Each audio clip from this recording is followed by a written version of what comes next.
Hello students, welcome to R K commerce coaching channel. आज हम बात करेंगे इंग्लिश की। इंग्लिश को लेकर आपके माइंड में कई सवाल होंगे, जैसे क्या हमें इंग्लिश सीखनी चाहिए या नहीं, और अगर इंग्लिश सीखनी चाहिए तो इंग्लिश सीखने का मतलब क्या है, उसमें हमें क्या क्या सीखना पड़ेगा। ये भी हो सकता है कि आपने इंग्लिश सीखने की कोशिश की हो, आपने स्पोकन इंग्लिश का कोर्स किया हो, या आपने यूट्यूब से इंटरनेट से इंग्लिश सीखने की कोशिश की हो, लेकिन आप इंग्लिश बोल नहीं पा रहे हैं। ये भी हो सकता है कि आप इंग्लिश को बोल तो लेते हो थोड़ा बहुत, लेकिन फ्लुएंट इंग्लिश नहीं बोल सकते। तो कई किस्म की प्रॉब्लम्स लोगों की होती हैं। तो अब वन बाय वन इन सभी प्रॉब्लमों की बात करते हैं। पहली बात तो यह है कि क्या हमें इंग्लिश सीखनी चाहिए या नहीं। तो देखो, अगर आप इंग्लिश मीडियम के स्टूडेंट हो तो डेफिनेटली आपको इंग्लिश सीखनी चाहिए। अगर आप इंग्लिश मीडियम में स्टडी कर रहे हो, आप इंग्लिश में अपना मैटर बना के लिख सकते हो, इंग्लिश को पढ़ के उसका मीनिंग समझ सकते हो, तो ये सब चीज़ें आपके लिए फ़ायदेमंद होंगी। अगर ये सब चीज़ें आपको आती हैं तो आपके लिए स्टडी आसान हो जाएगी, और अगर ये चीज़ें आपको नहीं आती तो आपके लिए स्टडी एक मुसीबत बन जाएगी। दूसरी बात यह कि अगर हम इंग्लिश मीडियम में स्टडी नहीं कर रहे हैं, हम अपनी स्टडी पूरी कर चुके हैं, या हम स्टडी तो कर रहे हैं लेकिन हमारा मीडियम इंग्लिश नहीं है, तब भी क्या हमें इंग्लिश सीखनी चाहिए या नहीं। तो देखो, मैं ये कहूँगा कि हमारी लाइफ में हमें बहुत सारी सिचुएशंस ऐसी मिलती हैं जब हमें इंग्लिश को पढ़ना पड़ता है या सुनना पड़ता है, सुन के समझना पड़ता है। फॉर एग्जांपल, हमें जो ईमेल आती हैं वो किस लैंग्वेज में आती हैं? इंग्लिश में आती हैं। ये भी हो सकता है कि आप जॉब इंटरव्यू के लिए जाओ तो इंटरव्यू लेने वाला इंग्लिश में क्वेश्चन पूछने शुरू कर दे। ये भी हो सकता है कि कोई पर्सन इंग्लिश में स्पीच दे रहा है और आपको उसका मीनिंग समझना पड़े। ये भी हो सकता है कि आपके सामने वाला पर्सन आपसे जो बात कर रहा है वो बोलते बोलते बीच में इंग्लिश में भी कोई सेंटेंस बोले, तब आपको अगर समझ नहीं आएगा तो आप उससे कैसे कम्युनिकेट करोगे। इन सब चीज़ों का सामना आपको अपनी लाइफ में अक्सर करना पड़ता है, तो इसलिए इंग्लिश सीख लेनी चाहिए। अगली प्रॉब्लम ये है कि कई लोग कहते हैं कि हमने इंग्लिश सीखने की बहुत कोशिश की, हमने स्पोकन इंग्लिश का कोर्स भी कर लिया, लेकिन हमें इंग्लिश नहीं आई। मीन्स वो कहते हैं कि हम इंग्लिश को समझ तो लेते हैं लेकिन इंग्लिश बोल नहीं पाते। या फिर कई लोग ये कहते हैं कि हम इंग्लिश बोल भी लेते हैं थोड़ी बहुत, लेकिन फ्लुएंट इंग्लिश नहीं बोल पाते। कई लोग ये कहते हैं कि हमने स्पोकन इंग्लिश का कोर्स कर लिया, लेकिन जैसे हम कोर्स करने के पहले थे वैसे ही अब हैं, कोई फ़र्क ही नहीं पड़ा हम में। तो ये प्रॉब्लम मैंने देखा है लोगों में होती हैं। तो देखो, इंग्लिश सीखने के लिए, इंग्लिश में अच्छा बनने के लिए 3 चीज़ें ज़रूरी हैं। एक तो ग्रामर, दूसरा वोकैबुलरी, और तीसरा प्रैक्टिस। पहले बात करें ग्रामर की, तो ग्रामर में क्या आता है। देखो, इंग्लिश में सेंटेंस मेकिंग के बहुत सारे रूल्स होते हैं। कई लोग ये कहेंगे कि हमें सारे टेंस आते हैं तो हमें सेंटेंस मेकिंग आ गई, लेकिन नहीं। सेंटेंस मेकिंग में टेंसेस के अलावा बहुत सारे रूल्स होते हैं।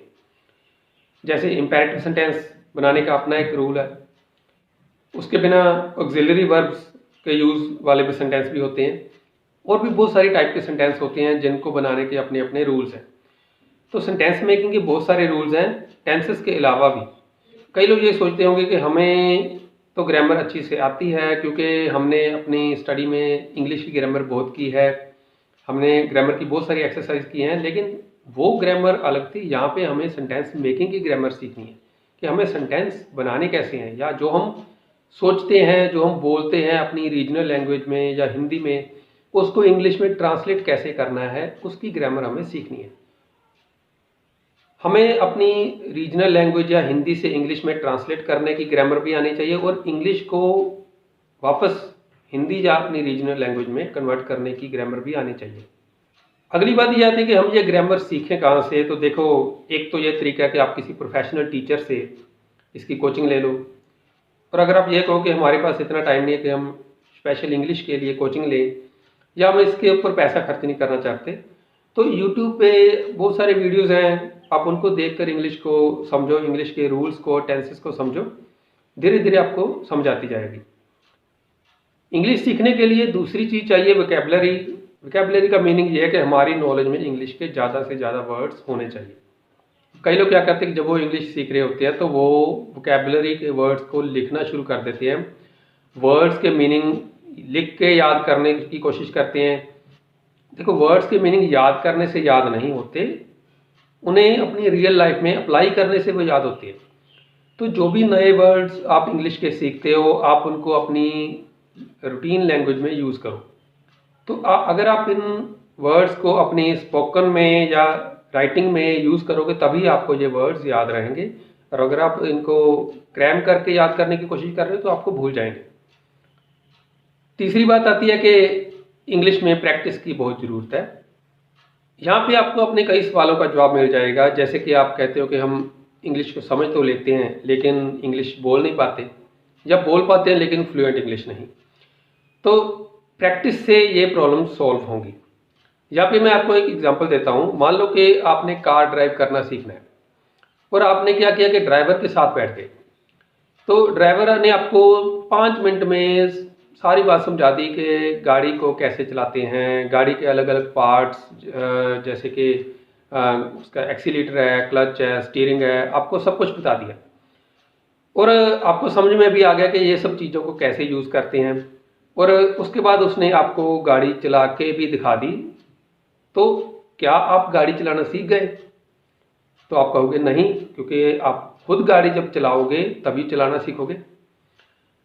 तो यहाँ पे आपको अपने सवाल का जवाब मिल गया होगा कि आप इंग्लिश को समझ तो लेते हो लेकिन इंग्लिश बोल नहीं पाते। तो इसकी वजह यही है कि आपने इंग्लिश ओनली समझी है, सुनी है, पढ़ी है, लेकिन इंग्लिश को बोल के आपने प्रैक्टिस नहीं की। अगर आप इंग्लिश बोल के प्रैक्टिस करोगे तभी तो इंग्लिश बोलना सीखोगे ना। और मान लो कि अगर कार सिखाने वाला पर्सन आपको ड्राइविंग सीट पे बिठा दे और आपके साथ वाली सीट पे बैठ जाए और आप गाड़ी को चलाओ, 1-2 घंटे आपने चला भी ली गाड़ी, तो क्या आप एक्सपर्ट ड्राइवर बन गए? तो यहाँ पे भी आप कह सकते हो कि नहीं बने, क्योंकि एक्सपर्ट ड्राइवर कैसे बनोगे? एक्सपीरियंस से। तो सेम यही बात इंग्लिश में भी है। अगर आप इंग्लिश बोलनी सीख गए हो और आप इंग्लिश को रूटीन में यूज़ ही नहीं कर रहे हो तो आपका इंग्लिश में एक्सपीरियंस कहाँ से आएगा? जैसे कोई भी आर्ट हमें एक्सपीरियंस से आती है, वैसे इंग्लिश बोलना भी एक आर्ट है, ये भी एक्सपीरियंस से ही आता है। जितना इसको करोगे उतना ही इसमें आपका एक्सपीरियंस बढ़ेगा, उतना ही आप इसमें एफिशिएंट बनोगे। अब ग्रामर में एफिशिएंट बनने के लिए कुछ और टिप्स भी मैं आपको बताता हूँ। आप कहीं भी इंग्लिश को पढ़ते हो, अक्सर हम क्या करते हैं कि हम इंग्लिश में जब कोई सेंटेंस कहीं पे पढ़ते हैं तो हम उसका मीनिंग समझ लेते हैं कि इसका मीनिंग ये होगा, लेकिन हम उसकी ग्रामर को चेक नहीं करते। तो आप अपनी ये हैबिट बना लो कि आप जब भी इंग्लिश का कोई भी सेंटेंस कहीं पे भी पढ़ते हो तो आप उसकी ग्रामर को चेक करो कि ये किस सेंटेंस मेकिंग के रूल से बनाया गया है। तो इससे भी आपकी ग्रामर अच्छी बनेगी। और दूसरी बात यह कि वोकैबुलरी अच्छी करनी हो तो उसके लिए क्या किया जा सकता है कि आप अपने आसपास जो भी चीज़ें देखते हो आप उनकी इंग्लिश जानने की कोशिश करो। फॉर एग्जांपल, अगर मैं देखूं मेरे आसपास क्या है, मेरे सामने दीवार है, दीवार को इंग्लिश में क्या कहते हैं? वॉल। मेरे सामने ये नोटबुक पड़ी है, ये फाइल पड़ी है। अब नोटबुक और फाइल तो पहले ही इंग्लिश के वर्ड है।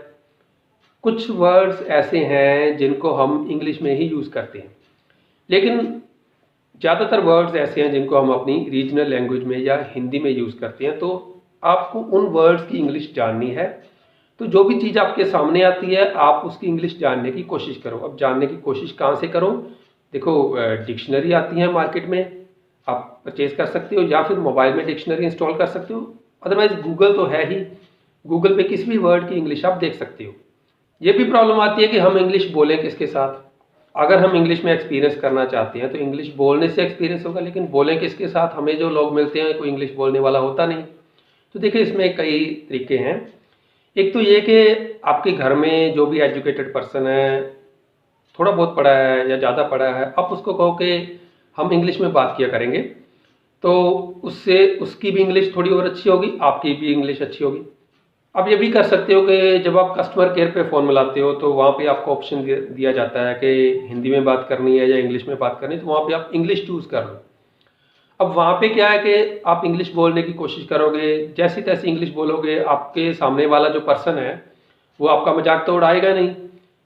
अगर उसकी इंग्लिश आपको समझ नहीं आती तो वो आप उसको कह सकते हो कि थोड़ा मुझे एक्सप्लेन करें, मैं आपकी वर्डिंग समझ नहीं पा रहा हूँ, तो वो ईजी लैंग्वेज में एक्सप्लेन कर देगा। तो वहाँ पे आप इंग्लिश बोलने की कोशिश करोगे, प्रैक्टिस करोगे, तो जैसी भी आप इंग्लिश बोलोगे, अच्छी या बुरी, आपका एक्सपीरियंस तो बढ़ेगा, आपकी प्रैक्टिस बढ़ेगी। आपके लिए ये फ़ायदेमंद होगा। तो मैंने आपके सवालों के जवाब देने की कोशिश की है, आपकी प्रॉब्लम्स के सॉल्यूशन सजेस्ट करने की कोशिश की है। उम्मीद है कि ये सब बातें आपके काम आएंगी।